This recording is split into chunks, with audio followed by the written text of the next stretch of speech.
Germany is known for its tanks, man. It's tanks. The Leopard, that has been brought up in conversations recently when it's come to whether or not Germany was going to send its tanks to Ukraine. Let's check out why the world fears the German Leopard 2 so much.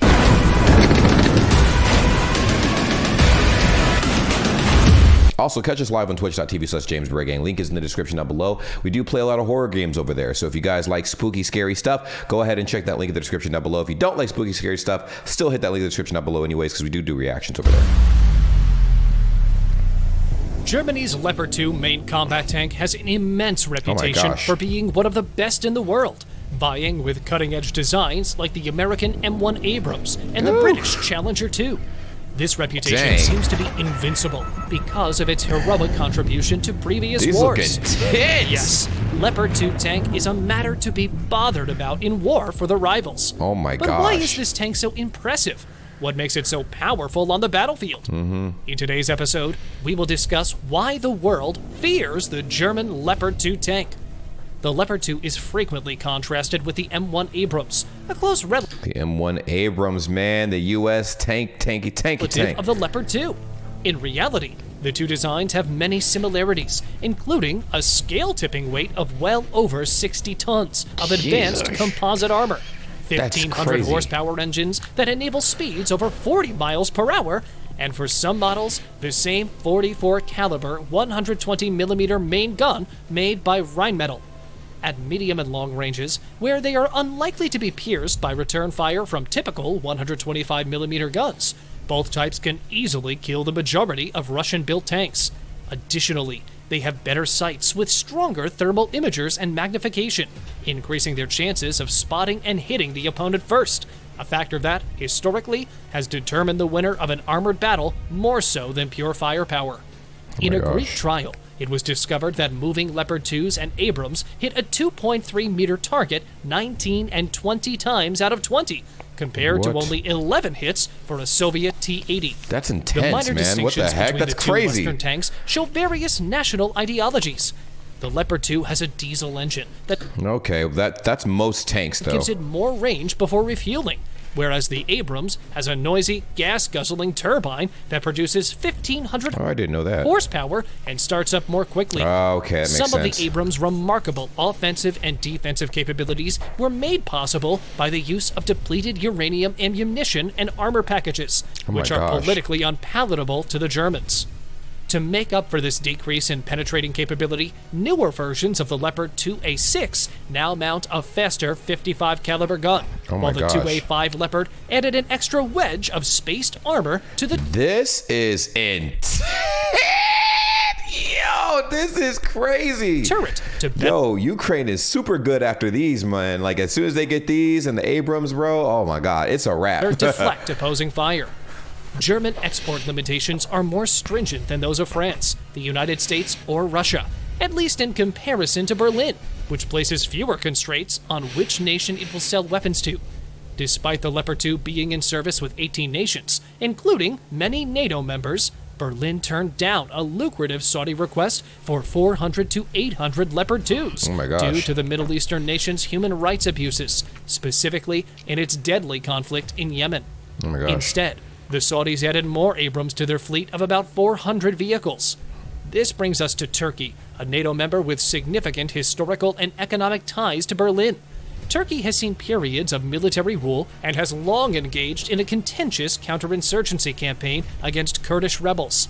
Early in the new millennium, Berlin sold 354 of its retired Leopard 2A4 tanks to Ankara in an environment with more favorable political conditions. These marked a significant improvement over the M60 Patton tanks that make up the majority of Turkey's armored troops and offer inferior protection. But there has long been a suspicion that Berlin only consented to the sale if Turkish counterinsurgency operations against the Kurds did not involve German tanks. Whether such an agreement existed is fiercely debated, but the Leopard 2 was nonetheless deployed in northern Turkey, across from Russia, far from the Kurdish war. But the 2nd Armored Brigade's Turkish Leopard 2s finally made their way to the Syrian border in the fall of 2016. You know, when you look at all this, right? It makes a lot of sense that it does get very political when it comes. I mean, it has to be very political when it comes to whether or not you're going to sell certain tanks to certain countries and whatnot based on what conflicts are going on. Because honestly, it's like a chess, not checkers kind of game. You know what I mean? If you sell these tanks to certain countries that are beefing with countries that you're beefing with, or like, you know, countries that they're beefing with that control a certain, you know, trade route, or they have some sort of value that could come back and blow back in your face, then there's a lot of hesitation. And like I said, the one thing that nobody wants right now is a World War III. Nobody wants that. And Russia's been threatening that for quite a while now. They're actually saying that if, you know, any more countries send help to Ukraine, then, you know, there's going to be some grave consequences. We have yet to see that, though. Everybody's calling Russia's bluff right now. Honestly, I'm not even sure who Russia's allied with for real to really back them, because they're getting clapped in every which way but loose right now. Like, they're getting clapped, super clapped. Like, man, they're getting clapped so bad, man, I ain't gonna lie. You might see them on hey, it's like that. To help Operation Euphrates Shield, Turkey's operation against ISIS. Around a dozen Turkish Patton tanks had been wrecked by ISIS and Kurdish missiles before the Leopard arrived. Turkish defense analysts voiced optimism about how much better the harder Leopard would perform. The Leopard 2A4 model, the last of the Cold War-era Leopard 2s, was not built to withstand IEDs and missiles fired by ambushing insurgents in long-term counterinsurgency campaigns, where every single loss was a political issue, but rather to fight in relatively concentrated units in a quick defensive war against Soviet tank columns. In a counterinsurgency setting, when an attack could come from any direction, the 2A4 retains an outdated boxy turret shape that offers less protection from current anti-tank missiles, especially to the normally more vulnerable rear and side armor. This was horrifyingly highlighted in December 2016, when it became clear that many Leopard 2s had been destroyed in fierce combat over Al-Bab, which was held by ISIS. According to Der Spiegel, Turkish military authorities described the battle as a, quote, horror. According to a document that was made public online, ISIS is believed to have destroyed 10 of the Leopard 2s, 5 of which were purportedly destroyed by anti-tank missiles, 2 by mines or IEDs. Wait, don't y'all have another tank then that y'all can send out besides Leopard 2s? Like, because it seemed like there's a huge weakness with them. 1 by rocket or mortar fire, and the others by reasons that are less clear. These images demonstrate that at least 8 were destroyed. 1 depicts an apparent suicide V-Bide, an armored kamikaze truck loaded with explosives, knocking out a Leopard 2. Another had its turret destroyed. Near Al-Bab, 3 Leopard wrecks may be observed, together with several other Turkish armored vehicles. It appears that IEDs, AT-7 Matisse and AT-5 Conquer's anti-tank missiles primarily hit the vehicle's less protective side and belly armor. Undoubtedly, the casualties were likely caused by how the Turkish army used the German tanks. They were placed in the back as long-range fire support weapons, while Turkish allied Syrian militias hardened, and Turkish special forces led the attacks, as opposed to being used in a combined arms force alongside mutually supporting soldiers. My goodness. The Turkish Leopards were open to ambushes because they were alone on exposed fire positions without enough adjacent infantry to build a strong defensive perimeter. Dang, so they were 1v-ing everybody, basically. I mean, they had no honest protection whatsoever and were left to get completely obliterated. That's insane. As you can see in this video, the same subpar strategies contributed to the loss of multiple Saudi Abrams tanks in Yemen. In contrast, more recent Leopards... You could have the best weapons on the planet, but if you have horrible strategy, it's a wrap, man. It is a wrap. You could have the world's greatest weapon, but it doesn't mean anything if there's no strategy behind it, man. You'll get taken over in 2 to 5 business seconds. It's crazy. Twos have seen a lot of action in Afghanistan, battling Taliban insurgents for the Canadian 2A6Ms and Danish 2A5s, with improved mine detection and even floating safety seats. All of the mine-damaged vehicles were repaired and returned to action, although a Danish Leopard 2 crew member was fatally wounded by an IED strike in 2008. Field commanders complimented the tanks in return for their mobility and ability to deliver precise and timely fire support during significant combat actions in southern Afghanistan. Germany started modernizing its tank force in 2017, creating an even more robust Leopard 2A7V type that would fare better in a counterinsurgency setting. Berlin is currently under pressure from Ankara to upgrade the defense of its Leopard 2 tanks, especially given the ongoing delays to the locally made Altay tank. Oh my gosh. The Turkish military wants to add active protection systems, or APS, that can identify incoming missiles and their place of origin, jam them, or even shoot them down, in addition to more belly armor to protect against IEDs. A brigade of combat-proven M1 Abrams tanks will soon be equipped with Israeli Trophy APS, thanks to a new approval from the U.S. Army. In the meantime, the ADATS APS, created by Leopard 2 manufacturer Rheinmetall, has been presented. Its defensive countermeasure missiles are said to be less likely to injure friendly troops. Jesus. However, relations between Germany and Turkey rapidly worsened, particularly after Erdogan launched a protracted crackdown on thousands of alleged conspirators following a botched military coup attempt in August 2016. A journalist for the publication Die Welt and a dual citizen of Germany and Turkey was detained by Turkish authorities in February 2017 under the pretext that he was a pro-Kurdish spy. Outrage at his detention was felt across Germany.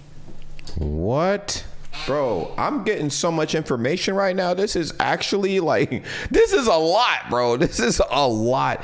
What? Damn. Ankara explicitly stated that Yücel would be sent back to Germany if a Leopard 2 upgrade was approved.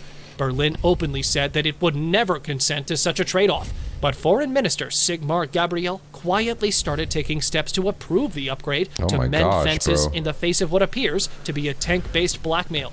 Gabriel touted the agreement as a step to save the lives of Turkish soldiers against ISIS. Turkey began an attack against the Kurdish strongholds of Afrin and Manbij in northwest Syria in January 2018. On January 21st, a video of a Turkish Leopard 2 tank being hit by a Konkurs anti-tank missile was posted to YouTube by the Kurdish YPG. Dang, that's messed up. The missile may have impacted the Leopard 2's front armor, which is rated to be equivalent to 600 millimeters of rolled homogeneous armor on the 2A4. It is impossible to determine if the tank was knocked out. In any case, legislators from Merkel's right-wing Christian Democratic Union and left-wing German parties both expressed concern, with a member of the latter group claiming that the Turkish offensive violated international law. Leopard 2 upgrades were officially ruled out of the question on January 25th, according to the Merkel administration. Ankara sees the agreement as merely postponed, and cautious language from Berlin suggests it may revisit the agreement at a later date, when it would be more politically advantageous. The German government has been requested to supply contemporary Leopard 2 tanks to Ukraine because of this.